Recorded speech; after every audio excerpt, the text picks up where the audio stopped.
My coworker sabotaged my promotion, so I took everything from him. When I first joined the firm, I was the underdog. Beat up Honda in the parking lot, coffee-stained shirts, and living off ramen while working 60-hour weeks. Then there was Derek, tailored suits, Rolex, shiny BMW, and a smile fake enough to fool upper management. He came from money, I came from nothing, but we both wanted the same thing, the senior project manager position, and only one of us was getting it. For months I grinded, late nights, skipped lunches, fixing everyone's messes while Derek took the credit in meetings. He had charm, I had results. When my boss told me I was leading the pack, I actually thought, maybe this was it. Finally, I could stop living paycheck to paycheck. But Derek wasn't about to lose to the guy who drives a Honda. A week before promotions were announced, my project files disappeared. Months of work, gone. Then came the email.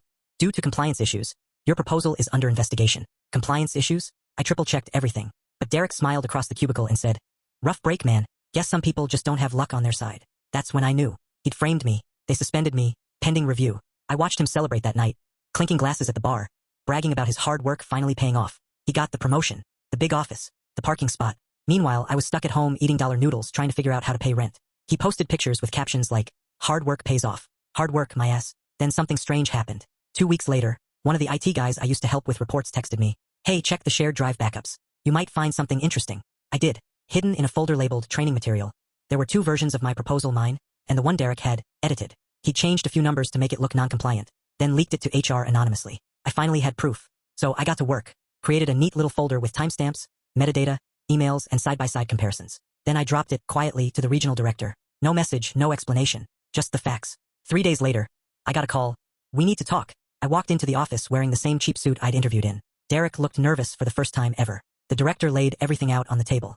You falsified company documents, Derek. You framed your colleague. He tried to deny it, but the digital trail was ironclad. They escorted him out that same afternoon. I watched him pack up his expensive pens and fancy desk toys into a cardboard box. The same people who used to laugh at my thrift store ties suddenly avoided eye contact with him. A week later, I was reinstated, then promoted. Bigger office, higher salary, company car. But here's the twist. Corporate didn't fire Derek permanently. They transferred him to a tiny regional branch 2 states away. Middle of nowhere. No fancy suits. No BMW. Just a cheap motel and a demotion that burned his ego alive. Months later, I ran into him at a conference. He looked different. Cheap blazer, hollow eyes, fake smile long gone. He said, guess karma's real, huh? I smiled and said, guess so. He asked if I'd put in a good word for him if there were openings back at HQ. I told him, sure man, I'll think about it. I never did. Now I park my company car next to his old BMW.